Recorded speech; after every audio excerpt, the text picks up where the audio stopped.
Our Capstone project is a 9-story office conversion of a building located on the corner of 8th Street and 12th Ave, southwest in Calgary's Beltline. The original Dominion Centre featured an 8-story tower with prefabricated concrete cladding. Along the two main roadways, the building featured a cantilevered walkway originally intended for plus 15 use, as well as a rooftop amenity straddling the space between the tower and the original racket courts. The new Dominion Centre features ground floor commercial retail space, 2 floors of office spaces, and 5 floors of residential apartment units. We have also added a rooftop gathering space and a revitalized community garden, bringing to life an unfinished part of the original project. This project is entitled Dominion Conversion, and we are Revival Architects. The Dominion Conversion is located on the corner of 8th Avenue and 12th Street in Calgary's Beltline district. Surrounded by a commercial corridor with 2 direct control districts to the south and east, the existing building was a prime target for being converted.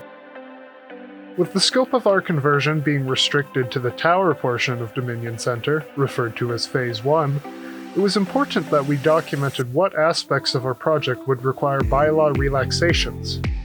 With the site located in a center city mixed-use district, we ran into challenges with parts of the existing building that were in violation of the current land use bylaw. For example, the original second-floor cantilever extends into our required setbacks and is 45 millimeters away from the property line. We solved this challenge in particular by asking for a relaxation from the city during our development permit phase.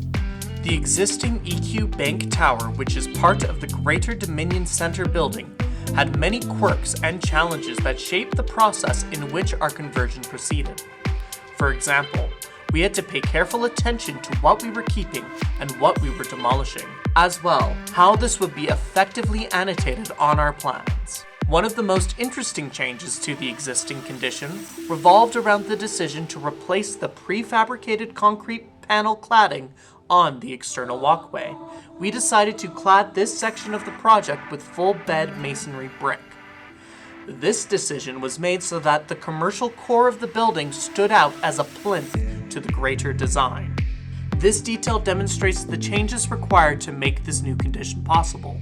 For example, we used a CMU wall to provide the structure for the brick, so that we could avoid using HSS steel tubes within steel stud. As well, we opted to not carry the insulation of the walkway further than 1 meter past the building, as the effective R value of the insulation actually decreases the further away from the structure. One of the largest challenges in doing an office conversion is adapting the utilization of spaces around the larger spacing that office buildings tend to have. Therefore, it was incredibly important that the structure of the building was modeled as accurately as possible, ensuring that proper beam depths, column widths, and notation of systems such as rebar rafts occur. This was incredibly important, as the layout of the residential units relied heavily on the existing structure, as penetrations through the existing floor slab would need to be created, so that the new plumbing systems could be added to the project. The structure of the building consists of a foundation wall and footings, with additional footings supporting the complex column system for the project. Modeling the beams proved to be an exceptional challenge due to the consistency of change between beam shapes and depths between the floors of the building. As well, careful attention had to be paid towards the placement of the columns and beams, as they did not align consistently with the grid lines of the project's structural. The leading idea behind the design process was to make a building that did not look like a conversion. We wanted to leave behind its commercial past and introduce it to its residential future. In order to achieve this, we looked at the Cornerstone, an office conversion in Calgary that cut away from its floor plate in order to give balconies to the residential units. As well, by updating the cladding and articulating the facade, we were able to breathe new life to the building and bring it forward and into the 21st century. One of the largest changes was the decision to replace the concrete masonry unit exterior walls on the tower portion to a 203 mil stud infill system with a metal composite panel clad soffit being added below the articulations to insulate the building's superstructure. One of the trends that our group noticed with doing office conversions was that many conversions still looked like commercial buildings. The initial designs of our project gave an impression of the building that did not feel like it would appeal to residential tenants. As well, we wanted to show a clear distinction visually between the three major occupancies of our building. For the commercial retail occupancy, we utilized a strong slate brick facade, which acts as a grounding point for the building. The commercial occupancies are characterized by the curtain wall systems that span the height of the two commercial floors. The residential occupancy is characterized by metal composite panels that are patterned, as well feature an articulated facade and balcony accomplished by expanding the existing floor plate through an intense cantilever system. One of the challenges was determining the size of the individual metal composite panels. Because of the articulations and placement of the windows and doors were determined by the layout of the unit, this meant that we had to pay careful attention to where the reveals on our MCM panels would be. In order to accomplish the patterning in Revit, we utilized the curtain wall tool to create the pattern on the elevations. We decided the first floor would remain as a commercial retail program area, with additional service areas, building management facilities, and a fire control closet added in accordance with the National Building Code. The second floor of the building features a community garden and an outside amenity space that is accessible to office employees and the residents above.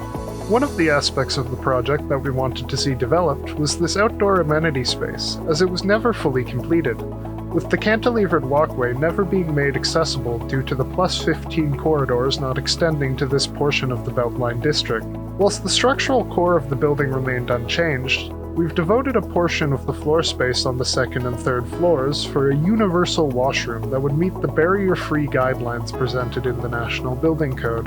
The offices will also enjoy a larger curtain wall system and higher ceilings, granting a greater access to natural light. For the residential floors, we feature a total of 12 units per floor, broken down between studio, 1 bedroom, 2 bedroom, and 3 bedroom units. In particular, a part of the design philosophy was to always have natural light penetrate into the living areas and bedrooms. We opted at times to create a small entry hallway units so that we could alleviate the feelings of entering into your kitchen. As well, by adding windows to our studio units, we were able to separate the bedroom from the living area whilst giving it access to natural light. In particular, there was a large challenge towards our residential floor plans. Because of the method of articulation, being adding onto the existing structure, a lot of attention went into many of the cantilever details and unique cantilever conditions for our project.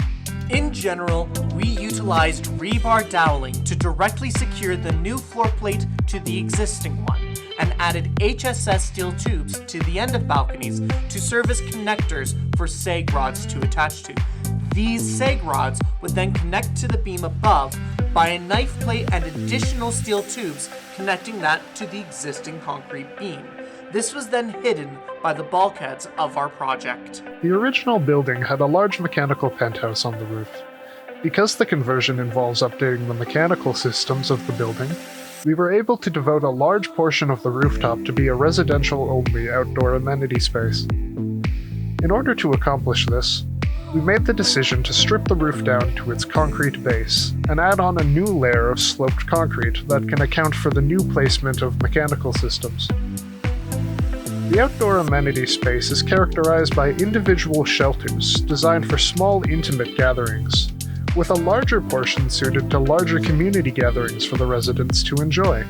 These covered shelters are supported by steel columns that have been placed on thermal brake pads in order to prevent thermal bridging through the roof assembly, as seen here. Lastly, we would like to take this moment to thank our excellent instructors, Darren and Lindsay, as well as Nor for extending a membership and their firm resources to us. And in particular, we would like to thank our superb mentors from Nor, Anne and Kwok. Thank you all for watching.